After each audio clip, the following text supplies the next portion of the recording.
Hello and welcome to episode 7 of my Mage Build guide. In the last episode I told you my top 3 level 2 spells. This time we're going to go through and look at some of the specialist level 2 spells. The first time you play as a mage you'll find that these spells can be too risky to have prepared all of the time. But they're still useful under the right circumstances. So I would still recommend that they're used sparingly when you know that they're going to be specifically useful in that scenario. First spell up is Detect Invisibility. This spell is only really useful when you're fighting someone who uses invisibility against you. This helps to prevent you getting backstabbed, basically. It would be a spell that would be effective on the Shadow Thieves and these kinds of enemies, but if the enemy has magic resistance then it's a lot less effective.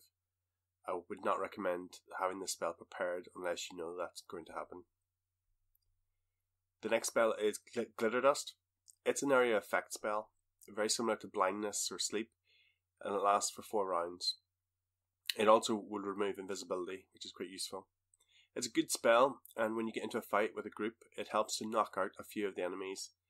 I use this spell a little bit sparingly, but the problem with it is that sleep and blind are very similar, but they're level 1 spells. And so when you fight someone, one of the bosses for instance, in later game, they'll frequently save against glitter dust as much as they do against level 1 spells. So if you have some items that boost your level 1 spell slots, it makes more sense to use sleep or blindness rather than use a level 2 slot. I've used it temporarily, but normally I'd want to replace it later and really maximize my defensive spells at level 2. So when the fights get tougher, you last a bit longer. Next spell is Invisibility. It's cast whenever you touch someone, your own character or someone else, and it casts quite quickly, and it lasts up to 24 hours, so it is really useful. This is potential to be useful if you are a thief or casting it on a thief. It also works quite well for a fighter because they will get a THAC0 bonus in their fights as they're invisible.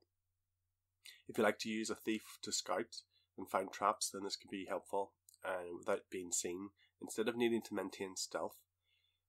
Because obviously when you try to maintain stealth and you try to find traps at the same time, you become visible again.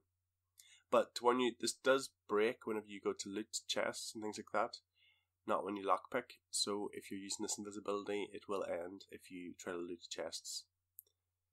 The next spell is Resist Fear, and this spell is only really useful if you don't have a cleric to remove fear. It's a quick spell to cast and it can help your party.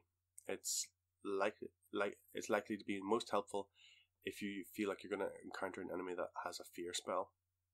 I would recommend this for fighting something like a lich or a dragon who might cast a fear spell and disrupt your party, and it's really just to get you all back into the fight again. The next spell is the Strength spell. It doesn't really need much explanation. It buffs your strength up to 24, and that will boost your attacks obviously. It's very slow to cast though, so you should be doing this before you get to a fight. But during the spell you can enhance your weaker fighters by boosting their strength up to 24. When you cast this spell on high strength enemies, if they have a strength of 19 or more, this actually does the opposite and reduces their strength, so it could also be useful in that scenario. The next spell is Vocalize. This spell is to remove silence. It's only really useful to get your mage back into the fight after they've been silenced or in an area that's been silenced. If you're a sorcerer though, you might use the Amulet of Power instead, which makes you immune to silence. So that is my list of specialist spells, and in the next video I'll try to cover the rest of the leftover level 2 spells. Away with you!